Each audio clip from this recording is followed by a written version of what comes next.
Hey YouTube, I wanted to share some Earth changes info with all of you and also stress the importance of being prepared in light of the events that are going on. You are not going to see this in any of the mainstream news sources, although most of them appeared in their respective areas on mainstream news. When you look in totality at what has been occurring over the last week and a half, it's very alarming. We have a number of sinkholes that have occurred. We have a number of train derailments that have occurred. Some of these are on the west coast, but the majority of them are along the east coast. If you go to the Rad Chick page on Facebook, we have a thread pinned to the top of the page that I started a few days ago. Since then, and I want to thank Deborah O'Neill for finding many of these stories. In addition to the original stories, which were from Baltimore, Brooklyn, and Philadelphia, we have about 40 more that have been added since then. And I will post links to all of these stories under the video as well. First story that caught my attention was published July 27th, Washington State. A couple now has a 200-foot growing sinkhole in their backyard that originally started with a sand geyser. There was a 500-year-old tree on the property, so this area has been stable for quite a while. And this was in Washington State. Now there's been 3 sinkholes in the last week and a half occurring in Baltimore. And what you'll notice if you go through any of these articles is they are attributed mostly to infrastructure failure. Which of course happens all the time because of the age of our water mains and so forth underground, but the sheer number of them and their proximity to each other is what is so concerning. South Philadelphia, in New Jersey, there's been about 12 of them along a beach. One of them, a guy fell into. He said, "I couldn't move. It was like I was in concrete." Monroe Drive in Midtown. This occurred in Atlanta on August 1st. North Chapel Avenue, Cherry Hill, New Jersey. Westmont Road. This was published July 31st. Near Westmont College in Santa Barbara. There was a fatal train derailment on the St. Lawrence stretch zone. This occurred at the end of February. This is one of the older ones. There was a bridge collapse August 3rd in Raleigh, West Virginia, and there has been actually 4 of them in North Carolina, along with a sinkhole event. Here's another one. This occurred in Atlanta, Knox County, Indiana, Cramerton, North Carolina, another derailment. This was posted August 7th. Plevna in southeast Montana, train derailment. This occurred August 5th.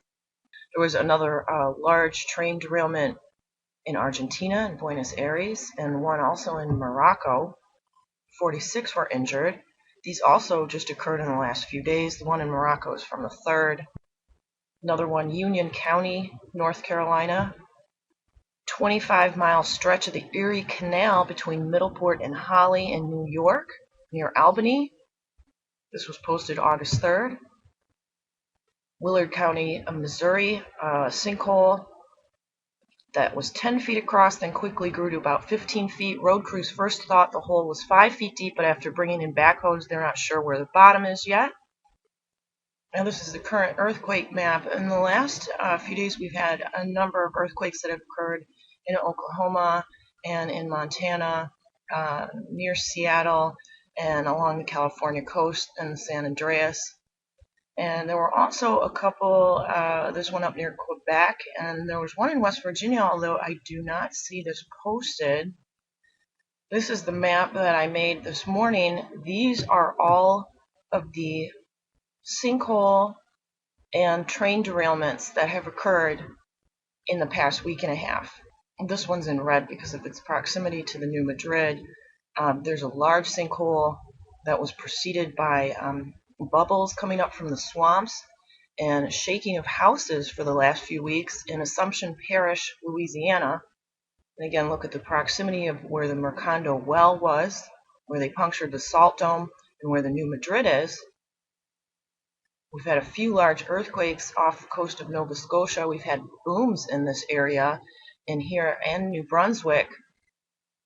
Also in Wisconsin, this is the Niagara Escarpment that runs along this area. And now we've got all these events, train derailments and sinkholes. 2 of them in Florida. One near a courthouse, one on a guy's property. So I'm not sure what's going on here, but this is very unusual. And in following these earth changes for the last 2 years, I don't ever remember seeing this many events at any single one time. And with some of the warnings that have been coming out, I think that it is in your best interest to be prepared for any such event to occur. And let me post the map of where all the nuke plants are located.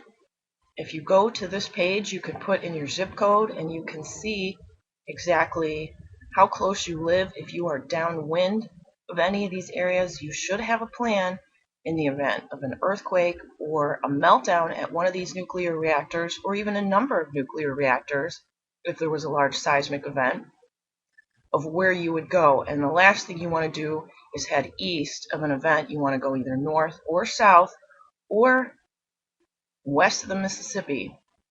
Now, I also heard a statistic last night that 61% of people believe there is some event coming in the next few months, be it either a global economic collapse, a large seismic event, a celestial event, and I don't know what to make of that except to be prepared, because once something like this happens, it's going to be too late. You need to have at least a gallon of water for each person in your household for each day. So that means if you have 4 people in your house, you're going to need 4 gallons of water a day, and I would try to get at least enough water for a month. You can also find methods of collecting rainwater and filtering it through clay to remove any radiation fallout or any other type of fallout that might occur from a local reactor event, so you can collect water in the event that we don't have any running water. And also what you need to do in terms of supplies. There's many good websites that detail this. So I wanted to share this with you guys and let you know also Nuked Radio is currently off the air while I get some medical problems taken care of. We will be back next week, and I will share information as soon as I know the exact date and time. It'll probably be the same as the show was before, Tuesdays and Thursdays from 12 to 1. So I'll see you then if we're still here. Stay safe, everyone. Stuff on, and you can see they had dug a big square like this, and you can see in the wall where all the midden stuff is, and then right on top of that there's this sand layer in there. I mean, just right on top of it. So these people were probably living there, and this earthquake happened, and they were just inundated. That's nice. So what would have buried them, or what? Apparently so. You know, the thing is that that whole property is now in cultivation, so we're going to wait and see if we can ever get them to. If they want to let it lie fallow 1 year, maybe let us do some wider excavations in there. That would be a dream, because you're really getting a snapshot then. I mean, you could even theoretically find bodies on the floors and that kind of stuff, you know, just like in Yeah, because see, that's crazy, because I read up on the history of the 1811 earthquake, or the series of them, and all I could find was a count of one man dying because a tree limb fell out of him. Mm-hmm. But you're saying that was a pretty minor earthquake. That's the thing. A lot of these earlier ones were much stronger than that. Well, the minor one, didn't it ring church bells up in Boston? Well, and crack windows in southern Michigan? Whatever, supposedly. But that's still, there were some that were a lot stronger than that.